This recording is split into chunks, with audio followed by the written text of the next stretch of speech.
జనరల్‌గా సర్వైకల్ క్యాన్సర్‌తో బాధపడుతున్న వారు ట్రీట్మెంట్ తర్వాత ఎంత ఫ్రీక్వెంట్‌గా డాక్టర్ దగ్గరికి ఫాలో అప్‌కి వెళ్ళాలి? అలాగే ఎట్లాంటి ప్రికాషన్స్ అనేవి వాళ్ళు తీసుకోవాలంటారు?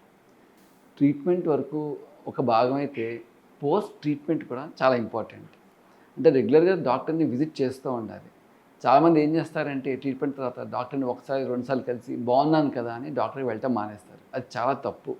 అంటే డాక్టర్‌కి ఎందుకు వెళ్ళాలి అంటే ఒకసారి ట్రీట్మెంట్ అయిపోయిన తర్వాత ఆంకాలజిస్ట్ అనేవాళ్ళు వ్యాధి ఎంతవరకు తగ్గింది, వ్యాధి అసలు తగ్గిందా లేదా, తగ్గితే ఎంతవరకు తగ్గింది, వ్యాధి ట్రీట్మెంట్ రిలేటెడ్ సైడ్ ఎఫెక్ట్స్ ఏమున్నాయి, అలాగే జనరల్ వెల్‌బీయింగ్ ఎలా ఉంది అనేది డిటెక్ట్ చేయడం జరుగుతూ ఉంటుంది.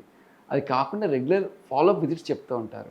అంటే 3 మంత్స్‌కి ఒకసారి, 4 మంత్స్‌కి ఒకసారి, తర్వాత 2 ఇయర్స్ తర్వాత వన్స్ ఇన్ 6 మంత్స్ అని రెగ్యులర్ ఫాలోఅప్ చెప్తూ ఉంటారు. అంటే ఈ ఫాలోఅప్ అప్పుడు పేషెంట్ కండిషన్ ఎట్లా ఉంది, మళ్ళీ వ్యాధి తిరగబడిందా, అంటే రికరెంట్ డిసీజ్ వచ్చిందా, లేకపోతే వేరే చోట ఏమైనా కొత్త క్యాన్సర్ వచ్చిందా అని డిటెక్ట్ చేయడం జరుగుతూ ఉంటుంది. దీనికోసం క్లినికల్ ఎగ్జామినేషన్ చేయడం జరుగుతూ ఉంటుంది. అలాగే కొన్ని బ్లడ్ టెస్ట్స్, అలాగే కొన్ని స్కాన్స్ కూడా సజెస్ట్ చేయడం జరుగుతూ ఉంటుంది.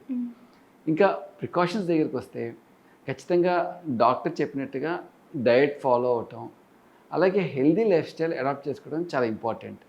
అది కాకుండా రెగ్యులర్గా ఎక్కువ వాటర్ తాగటం, రెగ్యులర్ లైట్ ఎక్సర్సైజ్ చేయడం, అంటే బాడీ దేనికి కోఆపరేట్ చేస్తే దానికి లైట్ ఎక్సర్సైజ్ చేయటం, వాకింగ్ కానీ, యోగా కానీ, అలాగే పాజిటివ్ మైండ్ సెట్ పెట్టుకోవటం చాలా అవసరం.